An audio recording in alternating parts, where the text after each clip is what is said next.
හැමෝටම සුබ දවසක්. ඉතින් මාෂා ඇට් ගී රස තුලින් පළවෙනි රසස්වාදය තමයි රසස්වාද වැඩසටහන තමයි අද මේ විදිහට මම ඔයාලට අරගෙන එන්නේ. ඉතින් ගීතය මේකයි කියලා කියනට කලින් මම හිතනවා ගීතයට මම මේ විදිහට ප්‍රවිෂ්ඨ වුණා නම් හොඳයි කියලා. ඔයාලා අහලා ඇති රන්බණ්ඩා සිරිවරත්න කියන අපූරු පද රචකයා. එහෙමත් නැත්නම් නීතිඥයෙක් එතුමා. ඉතින් එතුමාගේ අපූරු පද සංකලනයක් තමයි ගීතයක් බවට පත් වුණේ. ඉතින් මම ඒ ගීතය සම්බන්ධව තමයි අද මේ වීඩියෝ එකකින් කතා කරන්න බලාපොරොත්තු වෙන්නේ. ඉතින් දවසක් මේ රන්බණ්ඩා නීතිඥතුමා නුවර ටවුන් එකට ඇවිත් තියෙනවා. සඳය සමයක, ඒ කියන්නේ හවස් කාලයක.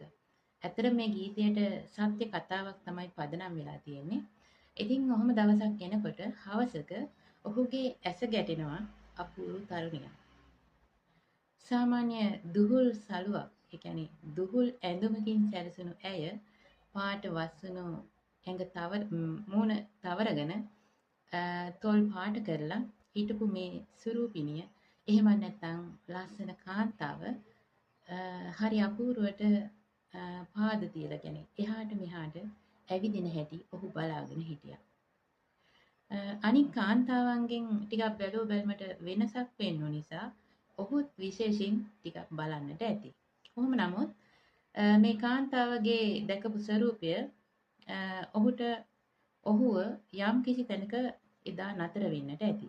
ඒ කියන්නේ මේ කාන්තාව අනෙක් කාන්තාවන්ගෙන් වෙනස් කියලා ඔහු එදා දැක්කා. කොහොම හරි මේ හවස් යාමය ගෙවිලා ගියා. ඉතින් දවස් දෙකකට විතර පස්සේ නැවතත් මේ නීතිඥතුමා, එහෙමත් නැත්නම් අපේ පද රචකයාණන් නැවතත් එනවා නුවරට.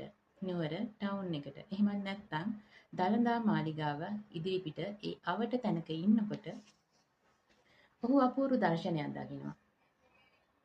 ලස්සනට සුදු ඔසරියකින් සැරසුණු තරුණියක් ඇයගේ පුංචි දියණියත් අතින් අල්ලාගෙන මල් වට්ටියක් අරගෙන තෙල් මල් සුවඳ දුම් මේ සියල්ල රැගෙන දළදා මාලිගාව වෙත පිය නගන ආකාරය ඔහු දැසින් දැක්කා. ඔහුට වැඩි වේලාවක් ගියේ නෑ ඇයව හඳුනා ගන්න. ඉතින් ඔහු හඳුනාගත්තා මේ එදා සැඳෑ වෙලාවේ ඔහු දුටු, ඒ කියන්නේ තමා දුටු ඒ තරුණියම තමයි අද ඔසරියකින් මේ ලෙසට